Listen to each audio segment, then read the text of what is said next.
Hi, ladies and gentlemen.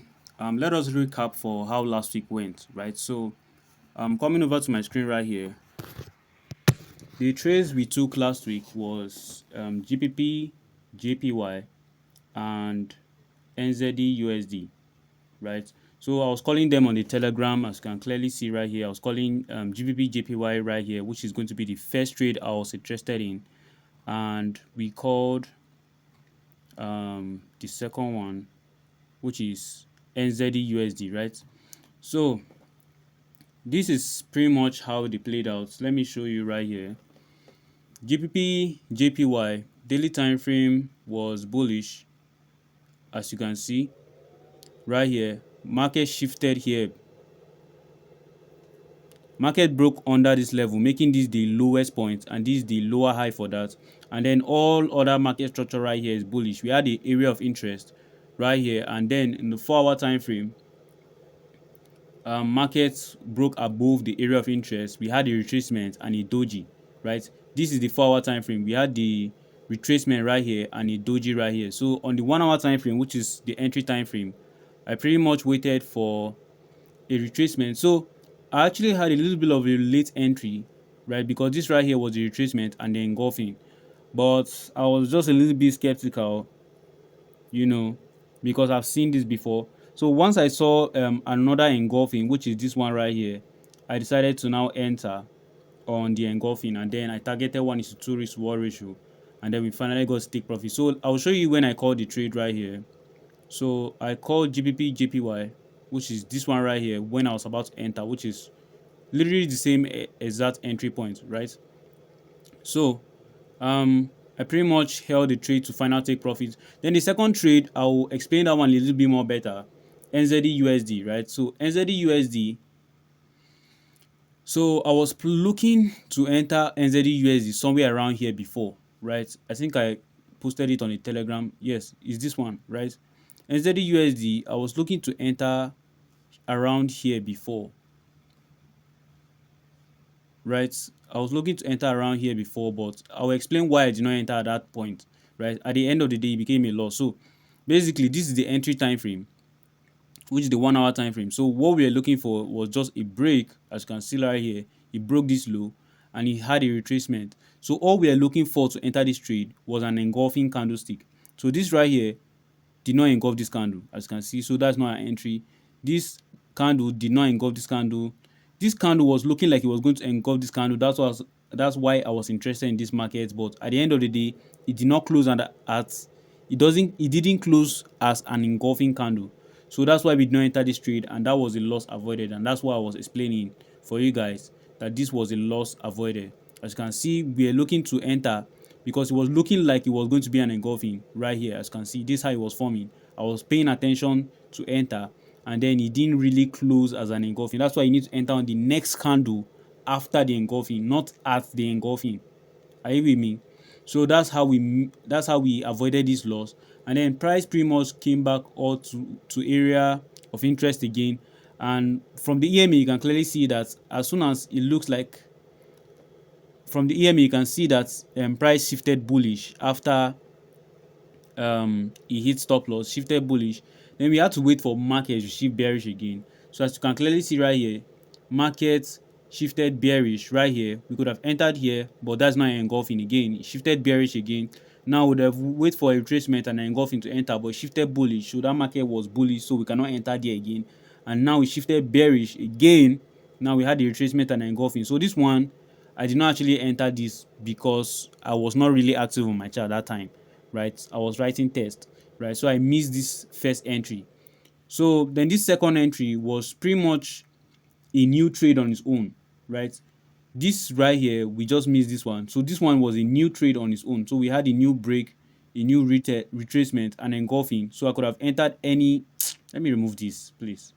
I could have entered in any of this engulfing. This is one, this is another engulfing, this is another engulfing, right? So this is the one I actually saw and entered, right? So we had multiple reasons to enter this particular trade, and this trade pretty much went all the way to 1:6 risk reward ratio, but I actually closed at 1:2, right? So that was how the week went for me. I took two trades last week, and both of them actually went to final take profit. As you can see, this was GBPJPY, and this is when I got the alert of the take profit. And then the last trade was NZDUSD, and that's how I took a win on that pair. So somebody was explaining, was asking me why I took the trade. I'm trying to really let me dissect it a little bit more, right? Now, just follow me here, right? I'll explain it step by step. So going over to the weekly time frame, first of all, the first thing we saw was that we had a rejection right here, as in price came to this level previously and rejected down very strongly. And what we saw last week was that price was around that level, right? So the first information we have is that price might actually respect this level because it has respected it multiple times. This right here, I will not really consider it. I will consider it an area of interest because you have about 3 rejections. If I even go over to the left, you have even more rejections, right? To the left, right? So first of all, this is an area of interest and it's a weekly area of interest, so I expect it to hold. So now this right here was Monday, right? Now, one thing I saw was that once price came back to that area, that it came back before, right? It came back before here and it had an engulfing, right? Once price came back to this area, it started reacting from that area again. Are you seeing? This is an engulfing candle on the weekly time frame. So that's what we saw, and we started paying attention to this market. Now, if you're looking at market structure, this market structure is actually bullish on the weekly, right? This market structure is actually bullish on the weekly. Also, the daily time frame market structure is also very much bullish. Are you with me? So this right here is the higher high, higher low. Now, what do you expect from this kind of market on a normal day? Right? What you expect is that once you see a bullish market, right, the right thing for you to do is wait for a retracement and wait for a retracement to continue buying. That's how a bullish market is formed, right? But this right here, this movement right here is this movement right here. Usually, what do you expect? You expect a retracement to potentially continue buying.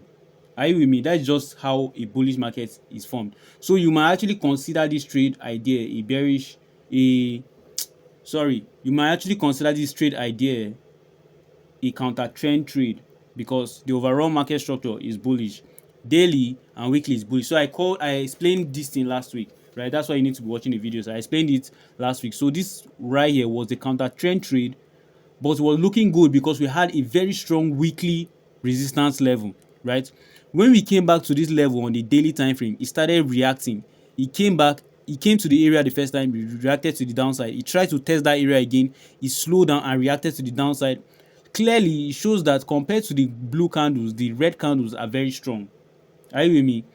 But I didn't want to just sell from here because I know it was a high risk trade. It was a counter trend trade setup, so I don't have to really be very aggressive selling from this area of interest. I just needed to find a safe point for me to sell, right?